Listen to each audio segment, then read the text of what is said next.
নমস্কাৰ বন্ধু বান্ধৱীসকল, কি খবৰ আপোনালোকৰ? তো আপোনালোকক মোৰ ইউটিউব চেনেল পৰুৱা টিপছ এণ্ড ব্লগছলৈ পুনৰবাৰ স্বাগতম জনাইছোঁ।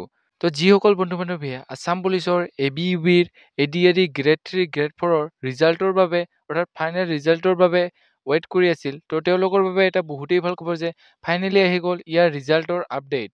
তো কেতিয়া দিয়া হ'ব ইয়াৰ ৰিজাল্ট, CM ছাৰে ইয়াৰ ৰিজাল্টৰ বিষয়ে কি ক'লে, সকলো ডিটেইলছ সহকাৰে আপোনালোকক এই ভিডিঅ'টো যোগেৰে জনাম। তো চাই যাওক ভিডিঅ'টো লাষ্টলৈকে। তো এইখিনিতে আপোনালোকৰ ওচৰতে ৰিকুৱেষ্ট যে যদিহে আপোনালোকে আমাৰ চেনেলটোলৈ প্ৰথমবাৰৰ বাবে আহিছে, তেনেহ'লে চেনেলটো ছাবস্ক্ৰাইব কৰিব আৰু কাষতে থকা বেল আইকনটো দবাই অলপ প্ৰেছ কৰিব, যাতে আমি দিয়া এনেকুৱা জব ইনফৰমেশ্যনৰ ভিডিঅ' আপোনালোকে প্ৰথমতে পাব পাৰে।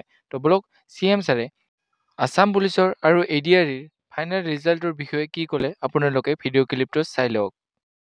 মই আশা কৰোঁ আমি জুলাই মাহৰ 15 তাৰিখৰ আগতে এই মৌখিক পৰীক্ষা বা স্কিল পৰীক্ষাৰ গোটেই পৰ্যায়টো শেষ কৰিম আৰু মই আগতেই কৈ অহাৰ দৰে 10 অক্টোবৰৰ দিনাখন আমি আপোনালোকৰ হাতত যোগ্যজনৰ হাতত নিয়োগ পত্ৰ তুলি দিবলৈ প্ৰচেষ্টা কৰিম।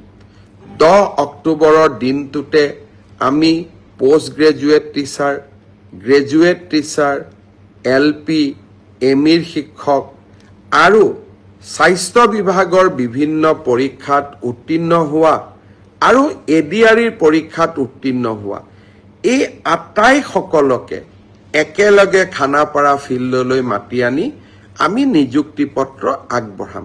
কোনোবাই সুধি থাকে পুলিচৰ ৰিজাল্ট কেতিয়া দিব, সকলো ৰিজাল্ট আমি এনেকৈ দিম যাতে আপোনালোকৰ হাতত আমি 10 অক্টোবৰৰ দিনাখন আমাৰ নিযুক্তি পত্ৰ আমি হাতত তুলি দিব পাৰোঁ।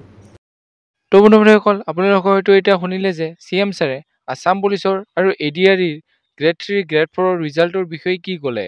তো CM ছাৰে যিহেতু আগৰবাৰ লাইভ অহাতে কৈছিল যে এইবাৰ লাইভ আহিলে আছাম পুলিচৰ ফাইনেল ৰিজাল্টৰ বিষয়ে আপডেটছ দিব, তো এইখিনি আছিল ইয়াৰ আপডেটছ। তো আছাম পুলিচৰ ADRE ৰিজাল্টসমূহ ADREৰ এই প্ৰচেছখিনি শেষ হোৱাৰ পিছতহে দিয়া হ'ব বুলি আশা কৰা হ'ল। তো এইখিনি আছিল আজি ভিডিঅ'। যদি ভিডিঅ' চাই ভাল পালে তেনেহ'লে লাইক কৰিব, কমেণ্ট কৰিব, বন্ধু বান্ধৱীসকলৰ লগত ভিডিঅ'টো শ্বেয়াৰ কৰিব যাতে তেওঁলোকে ইনফৰমেশ্যনটো পাব পাৰে। তো আজিলৈ ইমানেই। জয় হিন্দ, জয় অসম।